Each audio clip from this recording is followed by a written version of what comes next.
Indonesia Healthcare Innovation Award menobatkan karya inovasi peneliti Universitas Brawijaya yang berjudul Deteksi Dini Penyakit Tiroid Autoimun berbasis tiroid peroksida dan tiroid stimulating hormone receptor untuk peningkatan layanan kesehatan di Indonesia dengan meraih juara terbaik satu yaitu Diamond Award untuk kategori inovasi alat kesehatan. Seperti apa detailnya pemirsa, bersama saya Khairunisa, let's talk about it.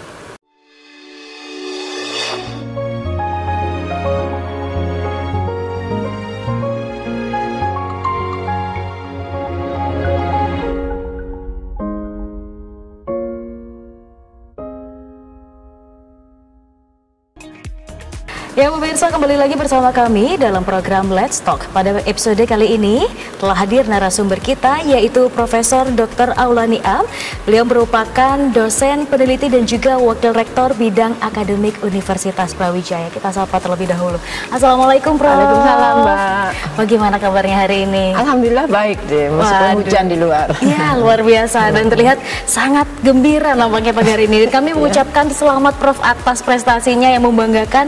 Saya mewakili Sivitas Akademika juga turut berbangga atas prestasi ini, luar biasa. Terima kasih semuanya. Prof, mungkin boleh diceritakan terlebih dahulu, ini sebenarnya prestasi yang seperti apa sih Prof, kok luar biasa sekali? Iya, jadi prestasi inovasi anak bangsa kali ini adalah suatu prestasi di bidang alat kesehatan. Jadi banyak alat-alat kesehatan yang ada itu masih impor. Sehingga kita Universitas Brawijaya menjadi salah satu universitas yang punya kerjasama atau punya program ABG, Academy Business Government. Itu yang mendorong hasil-hasil riset yang ada di Universitas Brawijaya bisa sampai ke masyarakat. Dan nantinya akan jadi dari ABG menjadi ABGC, Academic Business Government dan Community. Sehingga agar semua hasil-hasil produk penelitian khususnya di Universitas Brawijaya bisa dimanfaatkan sampai ke community. Wow, luar biasa ya. Jadi benar-benar penelitian yang bisa diimplementasikan dan dirasakan manfaatnya oleh masyarakat. Siap, Prof. Nah, ini terkait penelitiannya adalah berkaitan dengan tiroid autoimun. Apakah ada latar belakang khusus, Prof? Kenapa kok sampai akhirnya meneliti tentang hal tersebut? Iya, jadi karena kebetulan saya punya riset group dengan nama Biodet Vaksin. Suatu riset group yang mengembangkan deteksi dan vaksin. Dulu kami sudah berjuang untuk membuat vaksin untuk kontrasepsi pria maupun wanita, tapi kami stop karena kerjasama dengan PT Bio Farma mensupport untuk mengembangkan suatu deteksi. Nah, akhir-akhir ini tersinyalir bahwa banyak kondisi autoimun tiroid yang nantinya menyebabkan kondisi anak-anak menjadi stunting, yaitu IQ-nya rendah, dan ibu-ibu yang terkena pada saat itu adalah melahirkan yang dengan bobot lahir yang sangat rendah dan juga berulang atau keguguran dan sebagainya. Maka itu adalah satu upaya kita membuat deteksi. Sebetulnya khususnya tidak untuk ibu-ibu hamil, tapi pada kali ini bisa digunakan untuk ibu hamil. Karena selama hamil bisa terdeteksi bahwa ibu-ibu itu mengalami autoimun tiroid. Sehingga nanti kalau iya mesti ke dokter, bagaimana advis dokter untuk ini agar nanti generasi yang akan datang itu tidak tulali dengan IQ yang sangat rendah gitu. Siap. Untuk prevalensinya apakah cukup tinggi dok terkait para masyarakat mungkin yang mengidap penyakit tiroid tersebut? Prevalensinya itu 2-5%. Itu sangat tinggi kalau kita lihat dari populasi Indonesia. Dan itu diharapkan pada tahun 2024 Presiden mengharapkan bahwa ada penurunan sampai 10,4%. Dan itu adalah menjadi tanggung jawab kita bersama sebagai insan akademisi untuk bisa melakukan deteksi dini atau untuk mengetahui potensi nantinya agar anak-anak tidak stunting. Wah, luar biasa. Ini target ambisius 1-2 tahun lagi ya, Prof. Berarti siap. Kalau pertama kali penelitian ini dilaksanakan oleh Prof dan juga rekan-rekan ini mulai kapan, Prof? Sebetulnya penelitian ini sudah lama, seperti kit yang kami luncurkan pertama kali, yaitu tentang, jadi kerjaan di grup kami ada tentang autoimmune diseases. Yang pertama adalah untuk diabetes atau tapi khusus untuk autoimun diabetik. Nah, sekarang kita nyoba autoimun tiroid. Nah, kita sudah banyak melakukan penelitian dan pada ujung jadi suatu tahapan penelitian itu tidak luput dari scientific discovery. Kita melakukan satu riset yang sangat bagus, kita eksplorasi, dan setelah punya data scientific discovery, kita daftarkan invensi. Karena invensi itu melindungi kita, melindungi peneliti, melindungi universitas karyanya sebelum kita bekerja sama dengan industri. Nah, di industri itu kita melakukan namanya translational research. Nah, itu harus perlu dukungan industri karena dana penelitian itu sangat banyak. Jadi kalau kita melakukan clinical trial itu melihat-lihatan dananya. Aduh, takut. Nah, itu dibantu. Jadi riset kami dua produk yang kami hasilkan itu disupport oleh PT Bio Farma Tbk. Dan insya Allah untuk ini tahun depan harus launch produk. Siap. Dan itu diangkat didukung oleh Bio Farma. Wih, luar biasa. Insya Allah kami siap hadir loh, Prof. Jangan lupa. Siap, baik. Berarti dari penelitian grup tersebut memang selalu berseri seperti itu, Prof. Ya? Sesuai dengan apa sih yang sedang digalakkan oleh pemerintah. Seperti itu. Baik, luar biasa. Nah, yang membuat penasaran adalah terkait bagaimana sih cara kerja dari alat tersebut. Apakah itu digunakan untuk bayinya atau mungkin orang tuanya? Iya, saat ini bisa digunakan untuk semuanya sebetulnya. Untuk bapak, untuk ibu-ibu yang sedang hamil, atau kita juga nanti anak yang baru lahir juga akan bisa diukur. Tapi mungkin untuk mempermudah, karena bayi baru lahir itu kalau kita ambil darah dari ini kan kesulitan, maka kita sudah ada satu tahapan lagi, masih kita perlu tunggu. Kita mau bikin deteksi dini untuk anak muda congenital thyroiditis. Itu yang sekarang kasusnya sangat tinggi, dan kita akan mencoba itu untuk mulai tahun ini. Wah, luar biasa. Ini sepertinya inovasi yang dilakukan oleh Prof. Aul dan juga tim juga akan semakin banyak nih inovasi-inovasi, terutama habis ini tahun baru 2023. Dan kita masih akan ngobrol-ngobrol lebih lanjut lagi bersama Prof. Aul, pemirsa, di segmen berikutnya. Jangan kemana-mana, tetap di program Let's Talk.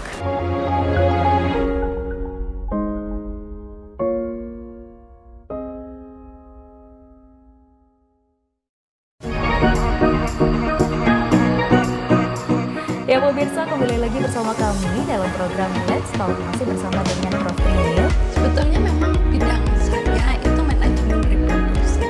Ya pemirsa, kembali lagi bersama kami dalam program Let's Talk, masih berbincang dengan tema ekowisata bersama. Ekowisata ini sebenarnya konsep baru.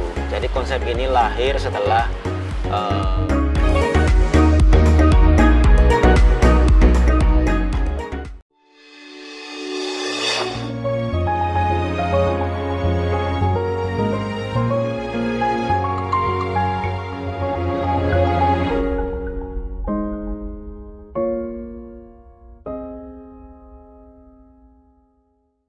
Ya pemirsa, kembali lagi bersama kami dalam program Let's Talk, masih berbincang dengan Prof. Aul. Pada segmen kali ini kita akan mengulik lebih jauh lagi tentang alat deteksi nih yang dibuat oleh Prof. Aul. Prof, sebenarnya kalau alat yang sudah beredar di masyarakat ini itu sebenarnya seperti apa sih, dan apa yang harus diimprove sehingga akhirnya Prof berserta juga dengan tim membuat alat yang baru ini?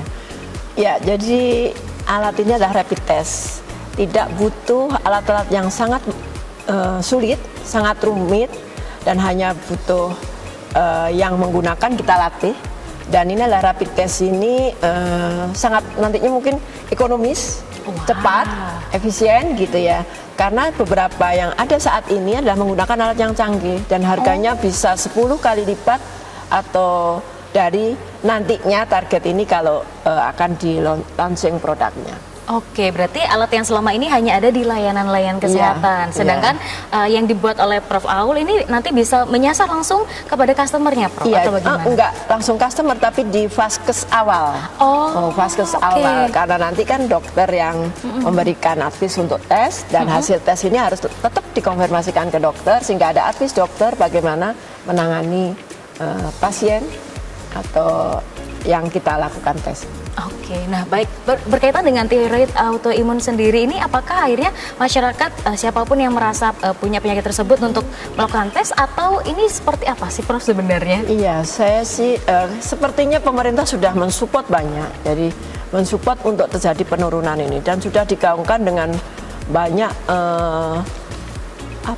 informasi-informasi yang diharapkan ibu-ibu atau bayi yang sudah lahir itu juga melakukan tes. Oke.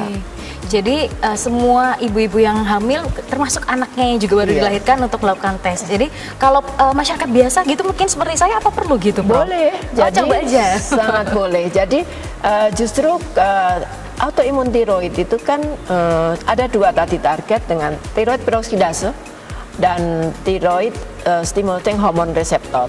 Dua-duanya itu sebetulnya di tubuh tidak diproduksi antibodinya, tapi karena kondisi autoimun, jadi ada beberapa yang salah dengan respon itu, sehingga antibodi itu diproduksi. Nah, antibodi yang banyak diproduksi akan merusak organ-organ itu, sehingga semuanya bisa dilakukan untuk semua. Jadi screening awal bisa dilakukan, disasar oleh semua yang kemungkinan punya gangguan tiroid, karena autoimun tiroid itu tanpa gejala klinis. Ini saya mau nanya barusan. Mungkin pemirsa yang kurang paham bisa dibantu kira-kira gejalanya seperti apa, ternyata nggak ada ya, Prof ya? Oke, jadi siapapun mungkin kalau pencegahan seperti itu bisa dicoba saja ya, Prof ya? Oke, baik. Tapi kalau untuk saat ini alat yang digunakan ataupun sedang diteliti oleh Prof ini apakah sudah sampai tahap yang bisa dinikmati masyarakat atau masih dalam penelitian? Tahun kemarin kita clinical trial, jadi suatu alat yang diproduksi untuk masyarakat itu harus aman, harus benar-benar sakit memang jadi sakit, sehat memang sehat, tidak sehat jadi sakit. Waduh. Maka beberapa bulan yang lalu kita lakukan clinical trial di rumah sakit UB dan beberapa jejaring rumah sakit dan beberapa di daerah. Kita ambil beberapa sampel, kita catat apa pernah punya gejala tiroid yang bengkak atau dia yang sudah punya terapi dari dokter untuk, kan terapi kalau orang tiroid terapinya panjang. Jadi ini kita lakukan dan kita sudah menghasilkan bahwa alat ini mempunyai sensitivitas dan spesifitas yang tinggi. Tahap berikutnya sebelum itu kita harus lagi, kemarin hanya sedikit, kira-kira hanya 72 sampai 100 sampel. Dan nanti mungkin tahun depan ini bisa ribuan. Yang kita harus lakukan, karena kalau bisa kan kita bisa import alat ini, insya Allah kalau itu memang, tapi memang sangat sulit untuk mendapatkan konsistensi tes yang bagus. Jadi kan kita punya, kalau kita produk itu ada batch 1, batch 2, batch 3. Kalau batch 1 berhasil, kadang-kadang di batch 2 gagal kan gitu. Kadang-kadang seperti itu dan kita harus bekerja keras. Siapa tahu bahwa kit ini adalah kit yang pertama kali ada di Indonesia. Dan mungkin kalau di luar negeri belum ada juga rapid test ini, masih membutuhkan alat. Wah, ini saya semakin penasaran kalau bentuk nyatanya dinyatakan dengan kit deteksinya itu bentuk kayak apa sih, Prof? Kita semua sudah pernah rapid test COVID. Nah, seperti itu. Kan ada kontrol lain, C lain, ada kalau di COVID ada IgG, ada IgM. Nah, yang IgG, IgM ini saya buat untuk TPO, antibody thyroid peroxidase, dan satu adalah ESHR. Jadi nanti ibu-ibu bisa terdeteksi, oh dia hipotiroid, autoimun hipotiroid. Oh, atau pasien yang kita uji hipertiroid atau hipotiroid yang menjadi hipertiroid. Jadi kita bisa mendeteksi itu. Jadi biasanya alat tuh hanya satu mendeteksi penyakit.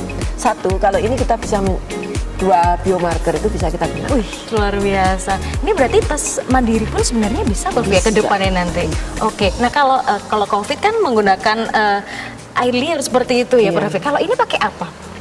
Jadi COVID ada yang air liur, ada yang darah. Kita pakai serum. Jadi kita ambil darah karena marker ini sangat kecil ada ditemukan, sehingga kalau kita air liur mungkin yang belum dirilis di situ ya antibodinya. Tapi berarti memang tetap perlu bantuan dari tenaga kesehatan, Prof ya? Jadi tidak dilakukan sendiri, mau di vaskes awal itu. Oke, kemudian secara output langsung diketahui seperti itu dan akhirnya tindakan yang perlu di-advise langsung dari dokternya gitu ya?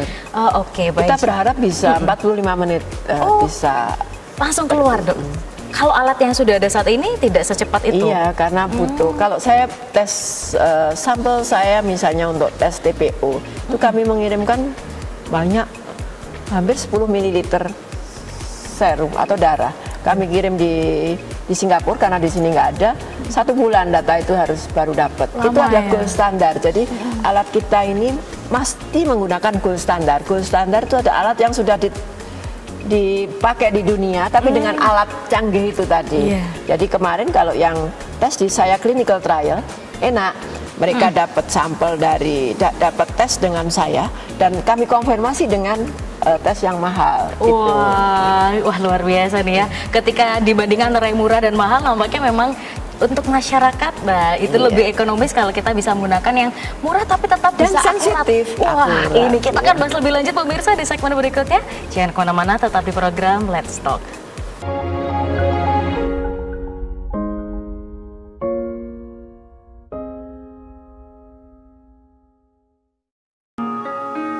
Ya, mana yang kau pilih? Memberi perhatian atau berusaha tak peduli? Dan mana yang lebih melelahkan, berjuang atau melupakanmu kini? Tak lelahkah kau berpura-pura untuk mendapatkan perhatianku? Aku tak peduli, ku tak tahan lagi. Ku sudah tak punya waktu untukmu lagi. Is anybody real here? Is anybody real here? Aku tak peduli.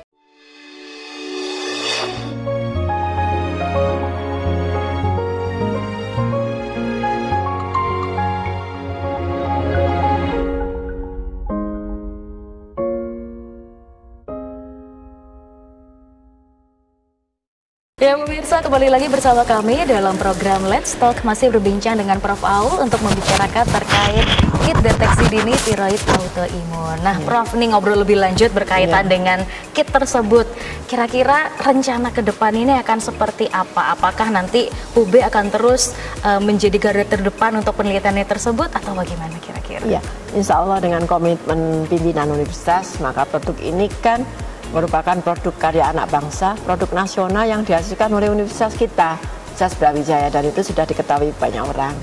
Namun juga karena kita bermitra dengan industri, mungkin nanti ada pilihan industri itu saat ini sebagai distributor produksi di kami, sehingga nanti kalau Pak Rektor punya ide teaching industri, tentunya nanti kualitas pegawai untuk di industri itu benar-benar like pegawai di industri. Insya Allah kalau itu bisa terjadi tentunya akan lebih bagus. Oke. Ya, jadi akan diproduksi di UB dan akan mempunyai kualitas produk yang sangat bagus.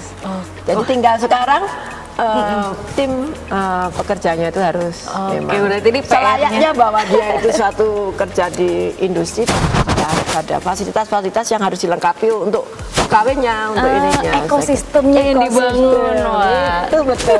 Susah mencari kata itu. Luar biasa ya. Apalagi sekarang UB sudah PTNBH, nampaknya memang segalanya memang harus segera diperbaiki. Wah, luar biasa, Prof.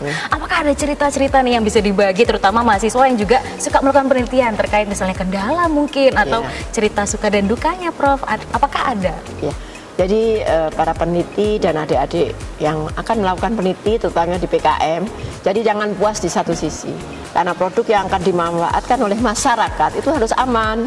Jadi kalau mau produksi, alat ini sudah bisa digunakan masyarakat. Jadi kalau kita mengikuti flow dari suatu riset yang bisa go to community, pasti punya scientific discovery, dan itu harus punya scientific discovery yang luar biasa, tidak jiplak, tidak apa gitu ya. Memang ide genial dari itu, langsung kita siapkan invensi, langsung kita kembangkan inovasi bernama industri, karena industri yang tahu kebutuhan masyarakat. Betul. Baru kita siapkan teknologi application, dan itu akan lebih mudah easily go to community. Wah, ini kadang mungkin saya sendiri sebagai mahasiswa dulu nggak mikir apa ya kira-kira yang dibutuhkan masyarakat, tapi bikin aja penelitian. Nah, ini yang kita harus banyak belajar. Prof, apakah semisal ada mahasiswa yang tertarik dengan penelitiannya Prof, ingin bantu gitu jadi volunteer, apa boleh gitu, Prof? Sangat boleh, selalu saya tawarkan. Selalu jadi ditawarkan. waktu ini siapa yang punya keluarga yang kira-kira ada ini, jadi mereka siap, dan itu akan bagus karena ada inform consent yang harus ditandatangani peserta atau relawan yang ikut riset ini, yang sebagai sampel harus ada tanda tangannya bahwa dia siap menjadi ini. Jadi kita tidak memaksa, jadi kita sangat dibantu oleh dokter penyakit dalam, dokter anak yang bisa membantu kami. Tim kami ada tim multi fakulti, jadi multi ini ya. Dari fakultas apa aja? Kedokteran, dari kedokteran hewan, dari biologi, dari IPA, dari luar biasa. Kemudian Prof, untuk keterlibatan Prof Aul dalam kemarin perlombaan Indonesian Healthcare Innovation Award sendiri ini apakah memang ketika melakukan penelitian sudah membidik oke, kita akan daftarkan di situ, atau seiring berjalannya akhirnya sepertinya bisa nih untuk diikutkan? Iya, sebetulnya harus berani berkorban untuk ikut karena syaratnya banyak, yang dibutuhkan banyak gitu ya. Alhamdulillah tim kami sangat kuat. Jadi kan dukungan data, dukungan apa kan harus dirilis. pada saat kita ujian ya seperti kayak ujian dokter, ada pengujinya 9 dari BRIN. Nah, ini kan ada 11 unit, 11 departemen yang ikut yang selain departemen kesehatan. Jadi ini ada industri-industri, pelaku-pelaku bisnis di ini yang jadi reviewernya. Oke, kalau saingan terberat Prof saat itu, ini kan lomba nih ceritanya. Kira-kira apakah ada yang melakukan deteksi juga yang sejenis atau satu-satunya dari UD saat itu? Tidak, jadi memang karena kami tadi saya antarkan bahwa riset kami adalah pengembangan deteksi. Jadi tidak ada, karena kami memang center di sini memang riset deteksi. Dan saingannya berat karena pesertanya yang daftar 300, diambil 10 dan diambil 3 pemenang, pastinya sangat. Tapi Prof berhasil menjadi juara 1 dan itu Diamond Award. Wah, luar biasa. Kompak, tim yang sangat kompak, dukungan universitas yang luar biasa. Wih, luar biasa. Baik, Prof, ini kan banyak audiens kita yang isinya adalah mahasiswa dan juga para peneliti dan butuh nih motivasi dari Prof. Kira-kira kalau bingung nih pengen melakukan penelitian tapi mulai dari mana? Kira-kira harus melakukan apa sih teman-teman ini? Iya. Sekarang sudah banyak. Jadi di kurikulum, kebetulan saya di Wakil Rektor Akademi, kurikulum itu sudah ditata dengan bagus untuk mahasiswa S1 untuk melakukan tugas akhir. Sudah ada metodologi riset, apa sih langkah-langkah riset supaya tidak salah. Jadi biasanya supaya tidak, kita harus membuat suatu tabel yang kita sebut theoretical mapping. Apa roadmap dari riset yang akan kita ambil, posisinya di mana, yang lain di mana. Jadi yang tidak ada itu kita ambil. Itu juga pada S2 juga seperti itu. Jadi saya kira riset-riset di Universitas Brawijaya ini sudah pasti mengembangkan, tidak ide baru, tapi ada tambahan-tambahan yang belum dilakukan, tapi kita lebih mudah, yang lebih bisa membumi maksudnya, ya nantinya hasilnya bisa digunakan di MIS. Sekali lagi titip pesan bahwa produk yang kita lakukan khususnya untuk manusia, jangan sembarangan bahwa ini bisa, misalnya kita bisa menemukan herbal nih, diobati, bisa sembuh nih 1 sendok, supaya lebih cepat minum 2 sendok, minum 3 sendok. Itu mungkin, itu ada ahli-ahli farmakologi di semua universitas pastinya harus tahu toksik, dosis toksis, dan sebagainya. Oke, memang harus ada uji klinis juga ya Prof ya sebelum langsung disebar ke pasar.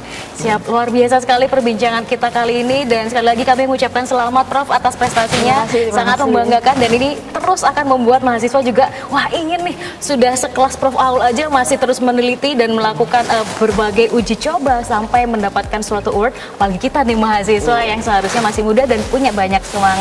Semoga Prof sehat selalu. Nanti insya Allah kita ngobrol-ngobrol lagi untuk karya-karya Prof berikutnya. Oke, terima kasih. Dan pemirsa, tak terasa 30 menit sudah kita berjumpa dan ngobrol pada episode kali ini. Saya Khairunisa beserta seluruh kru yang bertugas.